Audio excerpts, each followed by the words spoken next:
আসসালামু আলাইকুম স্যার, আপনারা সবাই ভালো আছেন। আজকে আমি একটা দিতেছি হারুত মারুত শয়তান চালান বশীকরণ। এটা খুবই পাওয়ারফুল একটা বশীকরণ। এটা যাদের উপরে করবেন তাদের দেখবেন যে নিজ ব্রেনটা ঠিক থাকতে পারবে না, একে অপরের সাথে জড়িত হওয়া শুরু করবে। যদি ছেলে মেয়েকে করে তাহলে সেই মেয়ে যেখানেই থাকুক ছেলের কাছে আসতে বাধ্য হয়ে যাবে। আর যদি কোনো মেয়ে ছেলের উপরে করে তাহলে সেই ছেলে যেখানেই থাকুক ওই মেয়ের কাছে হাজির হইতে বাধ্য হবে এবং ওই মেয়েকে ছাড়া সে অন্য কিছুই বুঝবে না। দেখবেন যে যদি কোনো মেয়ে ছেলের উপরে করে সেই ছেলে দেখবেন মেয়ের বাসায় এসে বসে থাকবে। আর যদি কোনো ছেলে মেয়ের উপরে করে তাহলে তার সেই মেয়েটা যেখানে থাকুক সেখান থেকে চলে এসে ছেলের বাড়িতে এসে বসে থাকবে। এটা 100% গ্যারান্টি কাজ হবে। এগুলো শয়তানি বিদ্যা, এগুলোর মিস নাই। তো এটার পূর্ণাঙ্গ নিয়মকানুন মন্ত্র আমি দিয়ে দেব।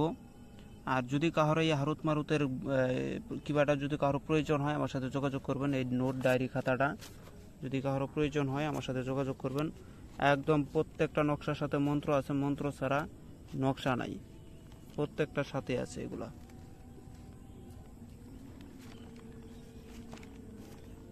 যদি কারো লাগে অবশ্যই আমার সাথে যোগাযোগ করবেন। এগুলো খুব খতরনাক বিদ্যা। হ্যাঁ, অবশ্যই যারা এই লাইনে আছেন একমাত্র তাদের জন্য এটা, যারা নতুন তাদের জন্য এটা না। তো যাই হোক, আমি নিয়মকরণ বলতেছি, আপনারা শুনেন।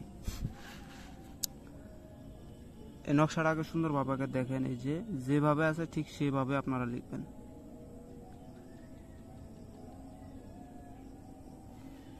ফালান বিনতে ফালান, এখানে হচ্ছে মেয়ের মায়ের নাম। এখানে হচ্ছে ফালান ইবনে ফালান ছেলে এবং ছেলের পিতার নাম। এই জায়গায় এই নামগুলো জায়গায় বসে দেবেন। আর এখানে 4টা ভূতের মতন ছবি দিবেন। আর মাঝখানে এগুলো শয়তানের নাম, যেমন ইবলিশ, কারুন, সাদ্দাত, আজাজিল, হারুন,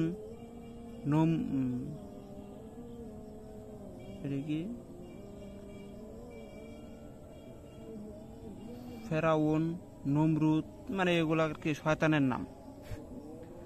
তো এই নকশাটা আপনারা লিখবেন 3টি ছবির উপরে 3টি নকশা অঙ্কন করে 3টি কবরে গেড়ে দিবেন। মানে একটা ছবির 3টা ছবি লাগবে। যার উপরে কাজটা করবেন, যদি মেয়ের উপরে করেন তাহলে ওই মেয়ের ছবির উপরে এই নকশাটা আপনাকে করতে হবে, মানে অঙ্কন করতে হবে। মেয়ের ছবির উপরে অঙ্কন করবেন, আর নয়তো কম্পিউটার থেকে ওই ছবির পিছনে এই নকশাটাকে ছাপাইয়া নেবেন। 2টা থেকে একটা করে নেবেন, 3টা নকশার মধ্যে করে নেওয়ার পরে ওই সেই নকশাটাকে শুদ্ধি করবেন। অবশ্যই আগরবাতি 18 প্রকারের ধুনার ধোয়া এগুলো দিয়ে শুদ্ধি করে নেবেন। নেওয়ার পরে সেই 3টি নকশা কবরে গেড়ে দিবেন। 3টা কবরে 3টা নকশা গেড়ে দেবেন।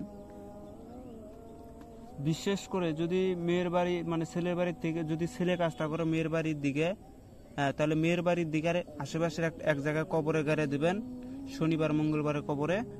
আর ছেলের মানে 3 জায়গায় 3টা কবরে শনিবার মঙ্গলবারের যে কবরগুলো আছে সেখানে 3টা নকশা গেড়ে দিবেন 3 কবরে। তারপর হচ্ছে এখানে কি বলছে, মেয়ের ছবি ও ছেলের ছবির উপরে অঙ্কন করে কবরে ফেলে দেওয়ার 3 দিনে কাজ হবে। মানে এই নকশাটা ছেলের ছবির পিছনেও অঙ্কন করতে হবে, মেয়ের ছবির পিছনেও অঙ্কন করতে হবে। অঙ্কন অথবা ছাপায় নিতে হবে কম্পিউটার থেকে। নেওয়ার পরে ছেলের ছবি মেয়ের ছবি 2টাকে একে অপরের সাথে জড়িত করে দিতে হবে। জড়িত করে দিয়া সেই ওইটাকে টুপলা বানাইয়া বা ওইটাকে যদি আপনারা পারেন কবরে নিয়ে যায় কোনো পাথর চাপা বা ইট চাপা দিয়ে রাখবেন ওই কবরের মাঝখানে, দিয়ে রেখে চলে আসতে পারেন, এটাও হবে। আর যদি এভাবে না পারেন তাহলে কোনো টুপলা বানাবেন, টুপলা বানায় কাগজ দিয়ে পেঁচাইয়া ওইটা কবরে গেড়ে দিয়ে চলে আসতে পারবেন 3 কবরে। 3 দিনের ভিতরে কাজ হবে, 100% গ্যারান্টি। কিন্তু এই নকশাটাকে জাগ্রত করার জন্য একটা মন্ত্র আছে, সেই মন্ত্রটা যদি আপনাকে না দেখায় তাহলে তার হয় না। মন্ত্রটা আমি বলতেছি, শুনেন। ইবলিশ, শয়তান, কারুন, নমরুদ, আজাজিল, ফেরাউন অমুক অমুকের মহাব্বতে আন দোহাই হারুত মারুত। ইবলিশ, শয়তান, কারুন, নমরুদ, আজাজিল, ফেরাউন অমুক অমুকের মহাব্বতে আন দোহাই হারুত মারুত। এই মন্ত্রটা এর উপরে 101 বার জপ করে নেবেন এই নকশার উপরে। অথবা যদি আপনার 3টা নকশা ছবির মধ্যে তো অঙ্কন করে নিচ্ছেন বা ই করে নিচ্ছেন, ওই সেই ছবিগুলোকে উল্টা করে সামনে মেলায় রেখে একবার করে মন্ত্র বলবেন আর একটা করে ফুক মারবেন। এইভাবে 100তে একবার করে প্রত্যেকটাতে, মানে প্রত্যেকটা যে একটা একটা করে ফুক মারতে হবে তা না, এক ফুকেই সবগুলা লাগাই দেবেন। দিয়া এইভাবে কাজটা করে দেখেন কাজ হয় কি না হয়, আপনারা স্ক্রিনশট দেন। তো যাই হোক, যদি আমার ভিডিওটা ভালো লাগে অবশ্যই লাইক কমেন্ট শেয়ার করে পাশে থাকবেন। ধন্যবাদ।